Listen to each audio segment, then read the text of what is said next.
I met you in October of 2024, and now we're pushing our new relationship, not quite a year yet. A lot of people are buzzing about the possibility of the next generation of oil and gas recovery from multiple forms, but in particular, your system, which would activate a level that has never really been thought of. So how did you come up with this idea of in the middle?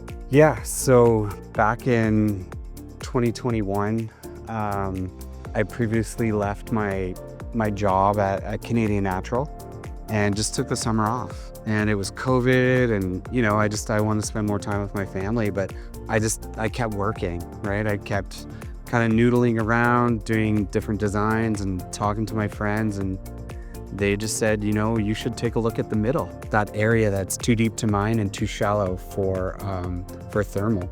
And so it was 2021. I figured we had the technology to get it out of there. We just needed to think about it in a practical manner. And that's how I came up with it. So what exactly is in the middle? And explain it to me like I'm in grade 6. Okay.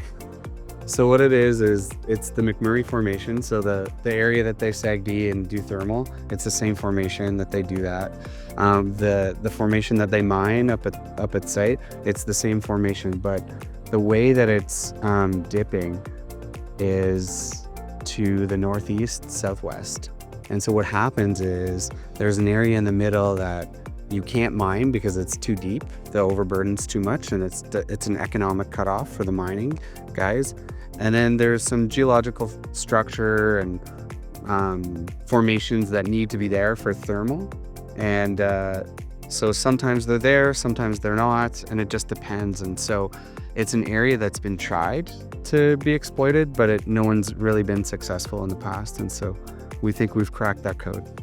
Explain to me how an old technology, because I think augers must be like 200, augers are before electricity. So how do you take this old technology, innovate it, and how did you come up with the idea to auger out the middle oil sands from the place that they can't? Because right now what you're basically saying is it's in situ's really deep and mining's here, and this is the place they just can't figure out. So how did you come up with the idea of augering?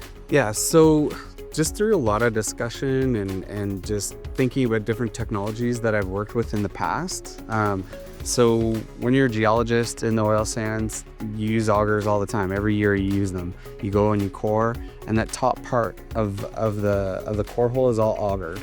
And so we also know that augers, like you said, have been around for millennia, right? They're way back to Archimedes' time. So that moves material. So we know it moves material. And so if you understand the properties of the oil sand and you have experience using these different technologies, it was just thinking about what technologies would move this material. And so the properties of the McMurray is that it's an unconsolidated sand. And that's a geomechanical, technical problem, not a fluid flow viscosity problem. So it's different for what we're doing compared to thermal. So we know that this is unconsolidated. We know that you can move material with augers. And so that was our first sort of concept. How do we get this from where it is to the surface so that we can have control and process it at surface? Why the name drift? Well, drift is a mining term.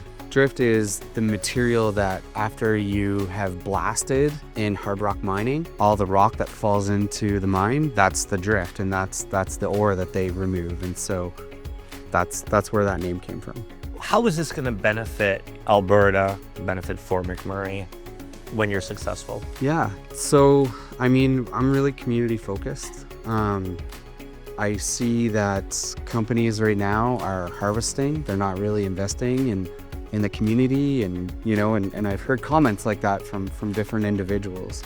The benefits to Fort McMurray are that we have a third option to get at this resource that is so abundant in our province and that we need. That's how we're going to benefit. We're going to create jobs. We're going to create different projects. We're just looking for people to get involved. What's your plan for expansion? So right now we're going to do very small pilot project, just 10 days, just to prove out the technology, make sure that we understand how to put the different processes together. because it is different processes. The first one is subsurface, the second one is a surface process, and then the third is a paste backfill technology. The plants are endless, right? We have a 10,000 barrel a day project planned, and we don't have to stop there. We can continue, and that's our plan to do that. You know, we're focused on the McMurray right now, but it doesn't mean that that's our only focus. We have lots of other opportunities in and around the province. If it's unconsolidated sand and it has bitumen in it, we're capable of moving that material. How does someone find out about drift and if they want to find more information? Yeah, so you can go to our website, driftresourcetechnologies.com. That's where you can find out the most information.